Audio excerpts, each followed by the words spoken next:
बिस्मिल्लाहिर्रहमानिर्रहीम जी। आगाज़ रब्बे करीम के बबरकत नाम से जो हर चीज़ पे कादिर है। उम्मीद है कि तमाम दोस्त खैर आफियत से होंगे।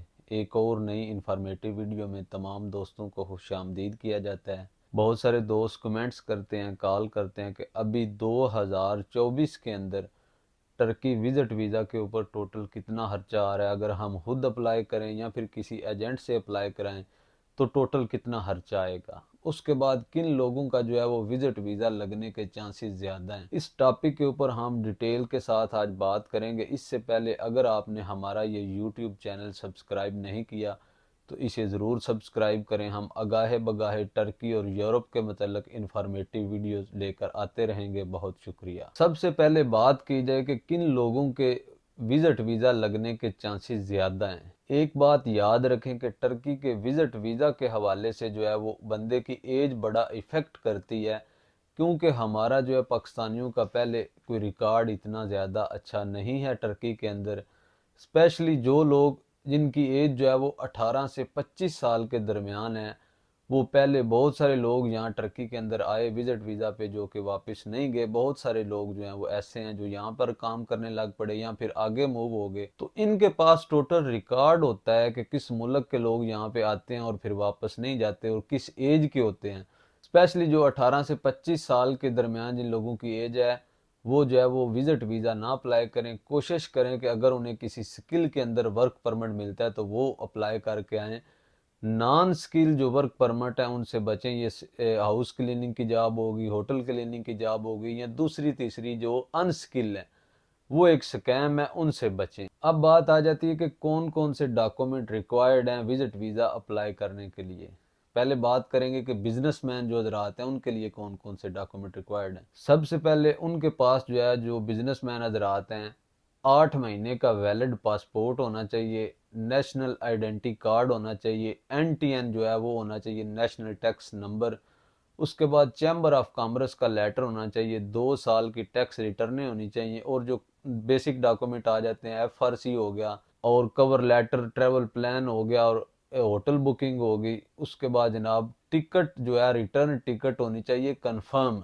और एक बात याद रखें, अगर आपने टर्की का विजिट वीज़ा अप्लाई किया और आपका जो ट्रैवल प्लान है उसके अंदर आपने लिखा हुआ है कि मैं सपोज दैट सुल्तान अहमद के एरिया में जाऊंगा, या 1-2 दिन का प्लान है और एक ही एरिया के अंदर आपने वो सारा कुछ कवर करना है और आपका होटल भी उसी एरिया के अंदर बुक होना चाहिए। ये नहीं कि आपका सुल्तान अहमद में आपने ट्रैवल प्लान में लिखा हुआ है कि मैंने उस एरिया में जाना है और होटल 25-30 किलोमीटर दूर जो है वो गिब्जे वाली साइड पे हो। तो ये ऐसा नहीं होना चाहिए। आपका होटल भी जो है वो उसी एरिया के अंदर होना चाहिए। उसके बाद बात आ जाती है कि जो बिजनेसमैन नजर आते हैं उनकी जो बैंक स्टेटमेंट है वो ज़रा तगड़ी होनी चाहिए, क्योंकि वो एज ए बिजनेसमैन जा रहे हैं। तो उनकी जो बैंक स्टेटमेंट है 10 से 15 लाख के दरमियान होनी चाहिए और उसके अंदर इन आउट भी जो है वो होनी चाहिए। ये नहीं कि सपोज दैट 15 लाख पड़ा है तो वो बस पड़ा ही है 3 महीने से। इन आउट का जो है वो बड़ा अच्छा इफेक्ट पड़ता है। अगर आपकी इन आउट ज़्यादा है तो आपके वीज़ा लगने के चांसेस जो हैं वो ज़्यादा हैं। उसके बाद बात आ जाती है कि जो लोग जॉब होल्डर हैं उनके लिए कौन कौन से डॉक्यूमेंट रिक्वायर्ड हैं। जो लोग जॉब होल्डर हैं उनके लिए बेसिक डॉक्यूमेंट सेम है। 8 महीने का जो है उनके पास वैलिड पासपोर्ट होना चाहिए, नेशनल आइडेंटिटी कार्ड जो कि इंग्लिश में होना चाहिए, FRC हो गया। उसके बाद जनाब आपकी होटल बुकिंग और टिकट जो है वो रिटर्न टिकट होनी चाहिए। उसके बाद आपके पास 6 महीने की आपकी जो सैलरी स्लिप्स हैं वो होनी चाहिए और आपकी जो बैंक स्टेटमेंट है वो तकरीबन 8 से 10 लाख के राउंड अबाउट होनी चाहिए। आपकी जो इन आउट है वो नॉर्मल है या ज़्यादा है या कम है वो इतना मैटर नहीं करती, क्योंकि आप जॉब होल्डर हैं। इन आउट जो है वो ज़्यादा बिजनेसमैन के हवाले से मैटर करती है। उसके बाद अगर बात की जाए कि अब टोटल कास्ट कितनी आती है, इस वक्त जो टर्की एम्बेसी की फीस है वो तकरीबन 54 से 55 हज़ार के करीब है। और अगर आप खुद अप्लाई करना चाहते हैं, आप किसी से कंसल्टेंसी कराएंगे तो वो भी तकरीबन 30 से 40 हज़ार रुपया ले लेगा। मतलब आपका अप्लाई करने की मद में तकरीबन 1 लाख रुपया लग जाएगा।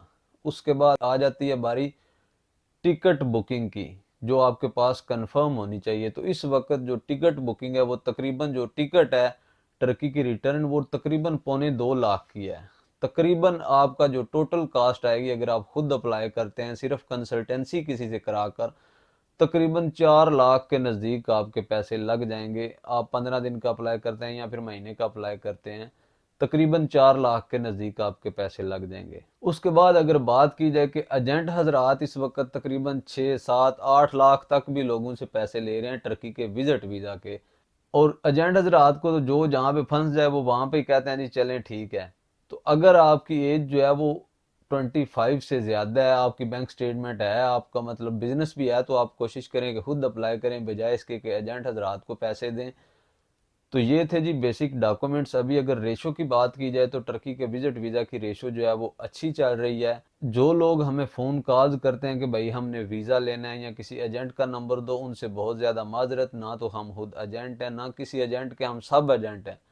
हमारा मकसद सिर्फ आप तक अथेंटिक मालूमात पहुंचाना है, ना कि शोबदेबाजियां फैलाना। और जो लोग हमें सिर्फ मैसेज हाय जी का कर देते हैं, उनसे गुजारिश यह है कि भाई जो आपका क्वेश्चन हो पूरा क्वेश्चन लिख के हमें भेज दिया करें, हम ज़रूर आपका रिप्लाई करेंगे। वक्त की जो है काफ़ी किल्लत है, आपका भी वक्त कीमती है और हमारा भी वक्त कीमती है। तो उन लोगों से गुजारिश ये है कि आपका जो क्वेश्चन बनता है वो किया करें। ये नहीं कि जिस टॉपिक के ऊपर हमारी ऑलरेडी वीडियोस मौजूद हैं आप वही सवाल बार बार करें, तो ये कोई इतनी अच्छी बात नहीं है। आप कोशिश करके वो वीडियो देख लिया करें। तो बहुत शुक्रिया, बहुत मेहरबानी।